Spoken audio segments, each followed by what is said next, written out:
মাঝে মাঝে আল্লাহ আমাদেরকে দুঃখ কষ্ট দিয়ে পরীক্ষা করতে চান, এগুলো আমাদের জন্য খারাপ নয়। এই দুঃখ কষ্ট বিপদ আমাদের কোমরকে সোজা করে, আমাদের পায়ের মাটিকে শক্ত করে। চিল্লায় বলেন ঠিক কিনা? প্রতিকূল পরিবেশে কিভাবে বাঁচতে হয় এই দুঃখ কষ্ট আমাদেরকে শিখায়।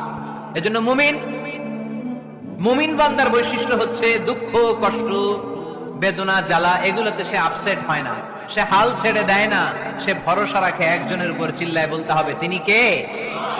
কারণ মুমিন জানে রাত্রি যত গভীর হয় অন্ধকার তমানিসা ভেদ করে সুবহে সাদিক হয়।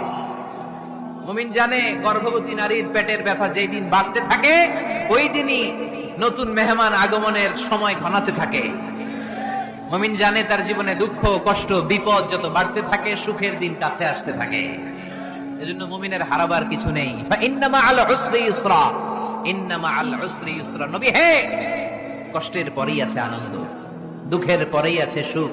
আপনি সমস্যায় পড়েছেন, ওই সমস্যার সমাধানও আছে না নাই? এই পৃথিবীতে এমন কোন সমস্যা আছে যেটা সমাধান নাই? কথা বলেন। সমস্যা তৈরি করেছে কে? আবার সমাধানও দিয়েছে কে? Allah doesn't create a lock without its key. আল্লাহ কখনো চাবি না বানাইয়া ওইটার তালা বানায় নাই। কথা কন। তালাও যেহেতু আছে ওই তালার চাবিও বানিয়েছে কে? মা আনজালাল্লাহু দাআন ইল্লা আনজালাল্লাহু লাহু শিফা। আল্লাহ দুনিয়ায় এমন কোন রোগ পাঠায় নাই যে রোগের ঔষধ বানায় নাই, এমন কোন রোগ নাজিল করে নাই যে রোগের কোন চিকিৎসা বানায় নাই, হয়তো সেটা আবিষ্কার হয় নাই। অনেকে ক্যান্সারের কথা বলতে পারেন যে হুজুর ক্যান্সার এমন রোগ, এই ক্যান্সার তার নাই কোনো অ্যানসার, কিন্তু বিজ্ঞানীরা বলতেছে এটারও অ্যানসার আবিষ্কৃত হচ্ছে। সুবহানাল্লাহ কইবেন না? কিছু কিছু ক্ষেত্রে হয়েও গিয়েছে। এজন্য দুঃখের পরেই আছে সুখ, কষ্টের পরেই আছে আনন্দ। এই দুনিয়াটাই এরকম, কষ্টের পরই আনন্দ। দেখবেন তারাবির নামাজ 20 রাকাত পড়তে কষ্ট লাগে না? কোমরে ব্যথা, হাঁটুতে ব্যথা, কিন্তু 20টা রাকাত যখন শেষ করে মসজিদ থেকে বের হই একটা আনন্দ আছে না নাই? কষ্ট করে পরীক্ষার জন্য প্রিপারেশন নিলেন আপনি কয়েক মাস, কিন্তু ফলাফল যখন ভালো হয় তখন একটা আনন্দ আছে না নাই? সারাদিন রোজা রাখলেন রমজানে, কি কষ্ট, তৃষ্ণায় গলা ফেটে যায়, কিন্তু ইফতারির সময় যখন রুহ আফজা শরবতটা খাই কেমন লাগে? একটা আনন্দ আছে না নাই? এজন্য আল্লাহ বললেন ফাইন্না মাআল উসরি ইউসরান, ইন্না মাআল উসরি ইউসরা। ও নবী, কষ্টের দিন মক্কায় অল্প কিছুদিন, মদিনাতে আনন্দের দিন অপেক্ষা করছে। আমাদের জীবনে যদি দুঃখ কষ্ট আসে আমরা ধৈর্য ধরবো, তাওয়াক্কুল করবো একজনের উপর, তিনি কে? কারণ আমরা বিশ্বাস করি কষ্টের দিন এটা চিরকালের জন্য নয়, সামনে আনন্দের দিন আমাদের জন্য সেট করে রেখেছে কে? বিপদে পড়লে ডাকবো কারে? আমাদের অসুস্থতাকে সুস্থতায় পরিণত করে দিতে পারে কে? চাকরির জন্য পাগল পারা, চাকরি নাই, চাকরির ব্যবস্থা করে দিতে পারে কে? বিদেশে যেতে মনে চায়, পাসপোর্ট দিয়ে রেখেছি, ভিসা নাই, ভিসা লাগাই দিতে পারে কে? কিন্তু আমরা দুঃখ কষ্ট বেদনা কিছু একটা হইলেই সবার আগে আল্লাহরে শেয়ার করার আগে ফেসবুকে শেয়ার মাইরা দিই। আছে না নাই? আপনাদের ফেসবুকে অ্যাকাউন্ট আছে নাকি? কার কার আছে দেখি?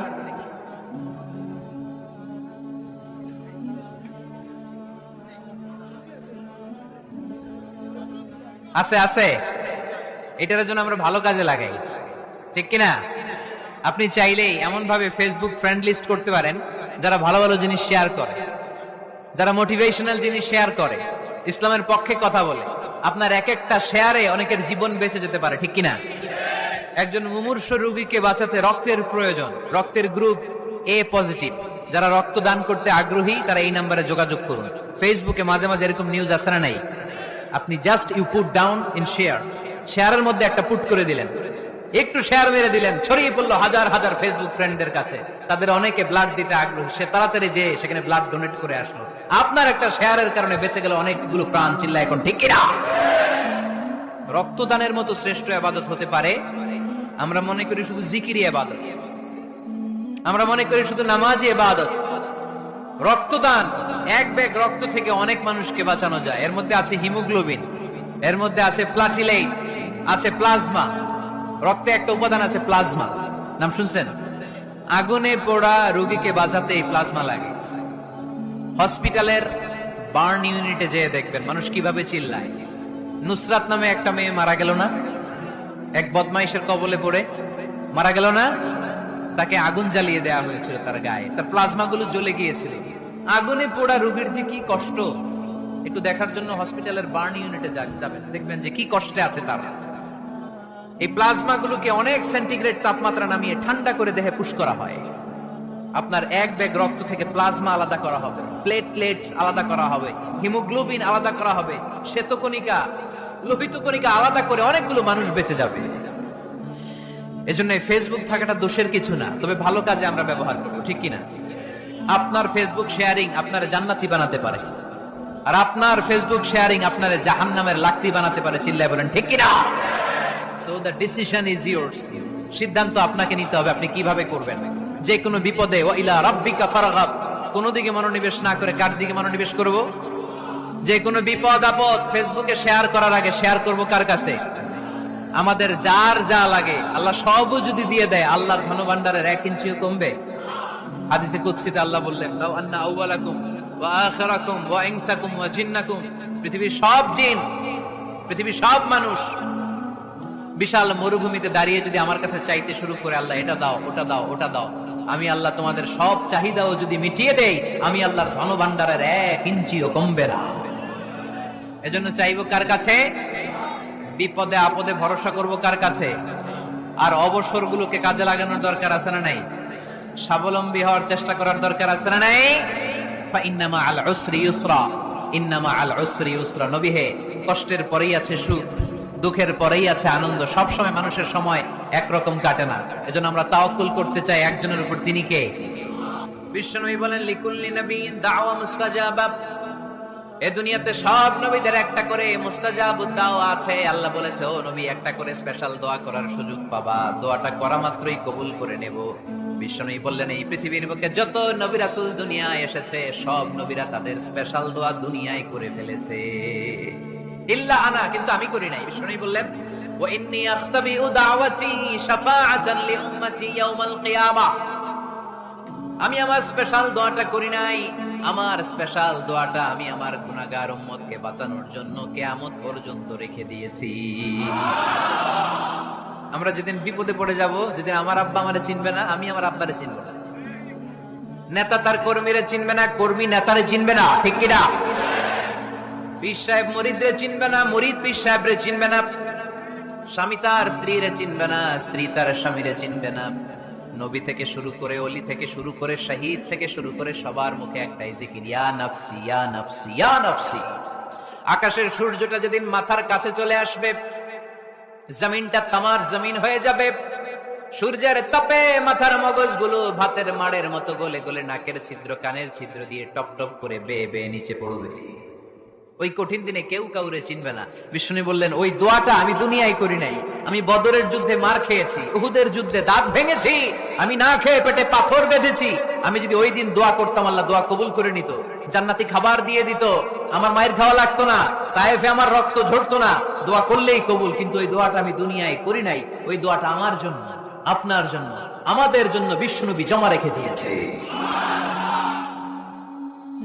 এজন্য বিশ্বনবীর চিন্তা আর আমাদের চিন্তা এক চিন্তা না, বিশ্বনবীর পুরা উম্মতের চিন্তা। কিয়ামত পর্যন্ত যত মানুষ আসবে সবাই আমার উম্মত, না জানি তাদের নসিবে কি হয়ে যায়। এই চিন্তার বোঝা বিশ্বনবীকে কাবু করে ফেলেছিল। আল্লাহ বললেন, নবী, নো টেনশন, কোনো টেনশন নাই, আপনার এই চিন্তার বোঝাকে আপনার পিঠ থেকে আমি আল্লাহ নিজ দায়িত্বে সরিয়ে নিলাম।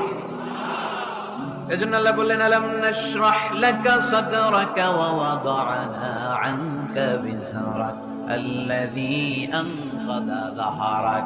যেই চিন্তার বোঝা আপনাকে কষ্ট দেয়, যেই চিন্তার বোঝা আপনারে পেরেশান করে তোলে, আপনার পিঠ থেকে ওই চিন্তার বোঝা নবী আমি সরিয়ে নিলাম। কি দিয়ে সরিয়ে নিল? কোরআনের আলো দিয়ে। আওয়াজ করে বলতে হবে, কি দিয়ে? বিশ্বনবী মক্কায় দেখতেন মূর্তির পূজা হয়, আল্লাহর ঘরের ভিতরে 360টা মূর্তির পূজা। বিশ্বনবী দেখতে পেলেন দুর্বলের উপরে সবলের অত্যাচার, বিশ্বনবী দেখতে পেলেন নারীদেরকে অত্যাচার করা হয়। কন্যা সন্তান হলে বাবা তার মেয়েটাকে নিয়ে জঙ্গলের ভেতরে ঢুকে কিংবা মরুভূমির ভেতরে যে জীবিত দাফন করে দেয়। ওয়াইদাল মাউউদাতু সুইলাত ওয়াদুল বানাত। বিশ্বনবী এগুলো দেখতেন চারপাশে, দেখে এই পথহারা জাতিকে কিভাবে উদ্ধার করবেন, কি দিয়ে উদ্ধার করা যায়, এই টেনশনে বিশ্বনবীর পিঠ বাঁকা হয়ে গিয়েছে। উপমা বাঁকা হয়ে গিয়েছিল, বিশ্বনবী সব সময় পেরেশান থাকতেন। আল্লাহ বললেন, নবী টেনশনের দরকার নাই, হেরা গুহায় এমন একটা নূরের আলো দিয়ে আমি আপনারে আলোকিত করব, যার মাধ্যমে সব পেরেশানি দূর হয়ে যাবে। আলাম নাশরাহ লাকা সাদরাকা ওয়া ওয়াদা'না আনকা বিজরাক আল্লাযী আনকাযা যাহরাক। আপনাকে পেরেশান বানিয়ে দেয় এরকম সব চিন্তার বোঝা আমি আল্লাহ সরিয়ে নিলাম। সুবহানাল্লাহ। আল্লাহ আমাদের সবাইকে কথাগুলো বুঝার ও আমল করার তৌফিক দান করুক। আমরা